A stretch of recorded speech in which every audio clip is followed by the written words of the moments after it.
విన్భక్తి ప్రేక్షకులందరికీ నమస్కారం. మనతో పట్టుకున్నారు ప్రముఖ ఆధ్యాత్మికవేత్త, జ్యోతిష్య పండితులు, బ్రహ్మశ్రీ డాక్టర్ గుండెపూడి శివ సుధీర్ శర్మ గురువు గారు ఉన్నారు. మాట్లాడదాం. నమస్కారం గురుగారు. శ్రీమాత్రే నమః. శ్రీ గురుభ్యో నమః. గురు రథ సప్తమి వస్తుంది. మరి ఆ సూర్య భగవానుడి అనుగ్రహం అందరి మీద పడాలంటే ఏం చేయమంటారు? ఆరోగ్యం భాస్కరాదిత్యేత్ అనేటువంటి శాస్త్రం ఉంది. ఆరోగ్యాన్ని ఎవరిస్తారయ్యా అంటే సూర్య భగవానుడు మాత్రమే ఇస్తాడు. అవును, అది ఉంటే అన్ని ఉన్నట్టే. అలాంటిది రథ సప్తమి, సప్తాస్ప్యరథమారూఢం అని చెప్పి 7 గుర్రాల మీద స్వామివారు వస్తారు. ఆయన రథం ఉంటుందని చెప్పి మనం వింటూ ఉంటాం శ్లోకాల్లో. అలాగే సప్తమి అనేటువంటి తిథి కూడా ఆయన జన్మతిథి. స్వామివారి సూర్య భగవానుడు జన్మతిథి. చూడండి, సూర్య భగవానుడి అనుగ్రహం కలిగితే సమస్త రోగ భయాలు తొలగిపోతాయి. శరీరం బంగారు ఛాయతో మెరిసిపోతుంది, సువర్ణవర్ణంతో వచ్చేస్తుంది. ఆదిత్యుడు అనుగ్రహం కలిగితే. మరి రథసప్తమి వస్తుంది, ఎలాంటివి చేయాలి? రథసప్తమి అనేటువంటిది ప్రతి ఒక్క కొత్త పనికి అనుకూలమైనటువంటి రోజు. కొత్తగా నోములు నోస్తూ ఉంటారు ఆడవాళ్ళు. పెళ్ళైన తర్వాత 64 రకాల నోములు ఉన్నాయి మనకి, స్త్రీల నోములు. ఈ 64 రకాల స్త్రీల వ్రతాలు ఏవైతే ఉంటాయో అవి కూడా కొత్తగా ప్రారంభించే వాళ్ళు ఆ రోజునే ప్రారంభిస్తారు. మరలా రథసప్తమి వరకు పూర్తి చేసుకుంటారు. అలాగే ఏదైనా గురువు గారి దగ్గర మంత్ర ఉపదేశం తీసుకునేటువంటి వాళ్ళు కూడా రథసప్తమి రోజున తీసుకుంటే చాలా సిద్ధి తొందరగా కలుగుతుంది అనేటువంటిది శాస్త్రం. అంటే దాయకమైనటువంటి ఒక గొప్ప తిథి ఆ రోజున. కొత్త పని ప్రారంభించిన, కొత్త వ్రతం కానీ, కొత్త పూజ కానీ, కొత్త మంత్రం కానీ, ఏ రకమైనటువంటి కొత్త ఉద్యోగం కావచ్చు, కొత్త వ్యాపారం కావచ్చు, ఏవైనా సరే కొత్త పనులు ప్రారంభించడానికి అనుకూలంగా మనకి 2 తిథులు చెబుతూ ఉంటాం.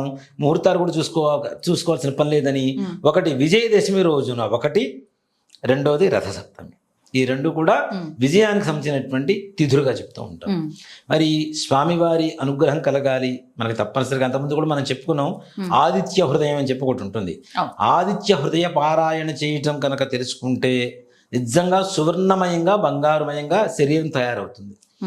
ప్రతిరోజు సూర్య భగవానుడికి మనం తప్పనిసరిగా నమస్కారం చేసుకోవాలి. సూర్య నమస్కారాలు ఏవైతే ఉంటాయో అవి చేసుకోవాలి. నమస్కార ప్రియోస్ రవి అని చెప్పి శాస్త్రం చెబుతుంది.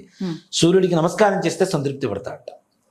అలాగే అరుణ పారాయణ అని చెప్పి ఒకటి ఉంటుంది నాన్న. అరుణం అంటేనే సూర్యుడు కదా. అరుణ పారాయణ అని చెప్పి ఒక 5 మంత్రాలు ఉంటాయి. ఎవరితోన చేయించుకోగలిగితే బ్రాహ్మణులతో చేయించుకోండి.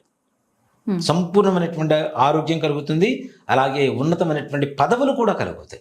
రవి అనుగ్రహం కలిగితేనే ఉన్నతమైనటువంటి పదవులు కలగడానికి అవకాశం ఉంటుంది. కాబట్టి తప్పనిసరిగా ఆ రోజున ఇది చేసుకోవచ్చు. అలాగే ఈ మన రథసప్తమి రోజున స్వామివారికి ఎప్పుడు కూడాను 12 కిరణాలు ఉంటాయి.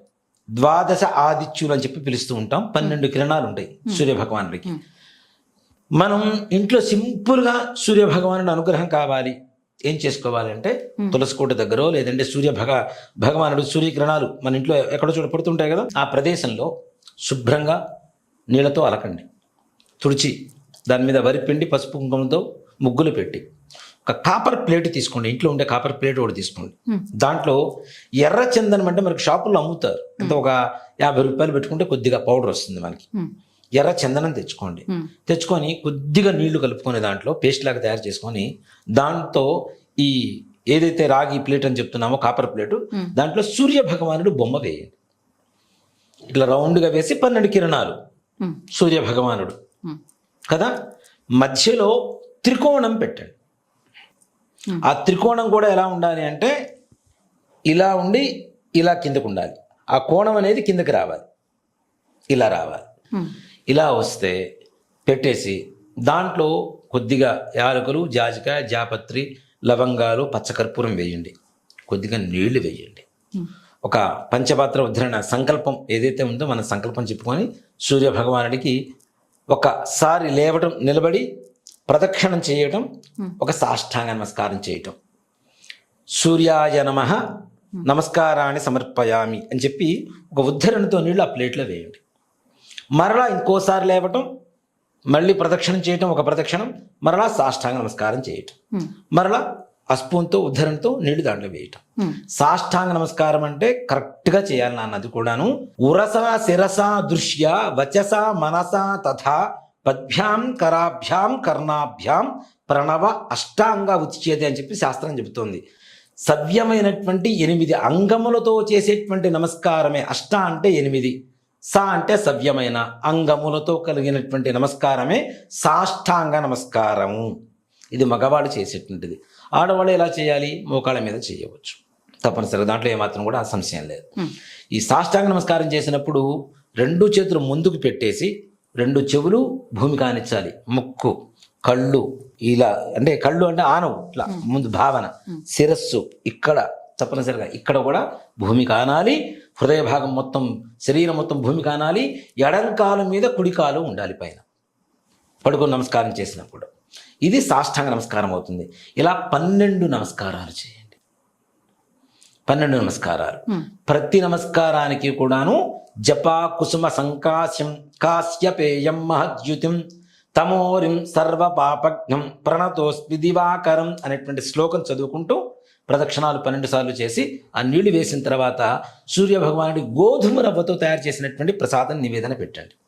స్వామివారికి పెట్టి ఎవరైతే ఆ రక్తచందనంతో సూర్య భగవానుని బొమ్మ గీసి ఈ సూర్య నమస్కారాలు చేసి తీర్థం తీసుకుంటారో దీర్ఘకాలికమైనటువంటి రోగాలు కూడా నయం అవ్వాల్సిందే. ఇది ఒక్కరోజే కాదు, ప్రతిరోజు చేసుకోవచ్చు. అందులో మాఘమాసం సూర్య భగవానుడికి చాలా ప్రీతికరమైనటువంటి మాసం. అందులో రవి మకర రాశిలోకి వచ్చిన తర్వాత వస్తున్నటువంటి రథసప్తమి, మనకి ఎప్పుడు కూడా అట్లానే వస్తుంది రథసప్తమి. అందులోనూ మాఘాల ఆదివారం అనేటువంటిది చాలా విశేషం సూర్య భగవానుడికి. రోజు చేయలేనటువంటి వాడు కనీసం ఆదివారం అన్నా చేస్తూ ఉంటారు తప్పనిసరిగా. కనీసం చేయగలిగితే రోజు చేయండి. ఈ విధంగా అనారోగ్యం అనేటువంటిది ఎక్కడున్నా వెళ్ళిపోవాల్సిందే.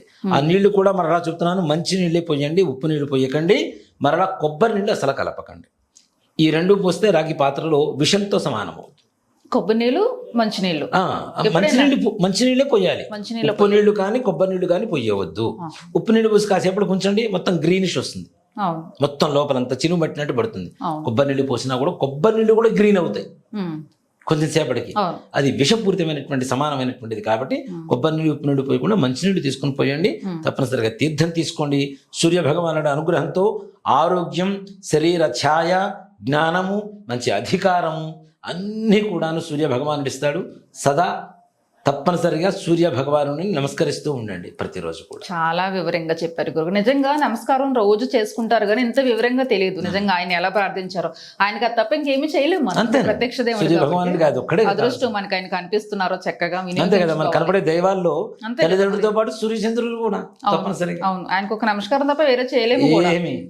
కాబట్టి కనీసం ఈ రోజునన్నా ఉపయోగించుకుందాము. ఎలా వినియోగించుకోవాలో కూడా మీరు చాలా క్లారిటీగా చెప్పారు గురుగారు. నమస్తే. శ్రీమాత్రే నమః. శ్రీ గురుభ్యో నమః.